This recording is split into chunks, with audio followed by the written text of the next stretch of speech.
mega whiteboard that we use in our villa to track our goals.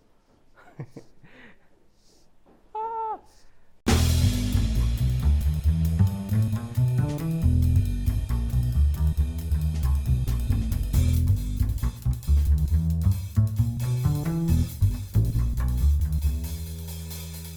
This is really just an extension of what I do on like my computer. I have a spreadsheet tracking all this kind of stuff, and essentially I have broken this stuff down into like weekly goals, and then my main tasks for the day. Before, I only have like one MIT, which is most important task, and all this stuff is the weekly, but it feeds into a monthly plan, which feeds into a quarterly plan, and feeds into a yearly plan.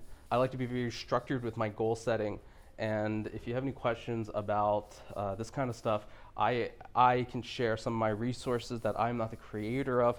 I have adopted it when I was being coached by someone who introduced me a very structured, detailed spreadsheet method. I also got a good road mapping template from reading Taylor Pearson's End of Jobs, and he provided a 90-day planning at the end of that helped me kind of set the tone for all this kind of stuff. Really love to hear what you guys do for goal setting, and if there's anything that I could help you out, then I would love to hear about that too. Take it easy. See you in the next video.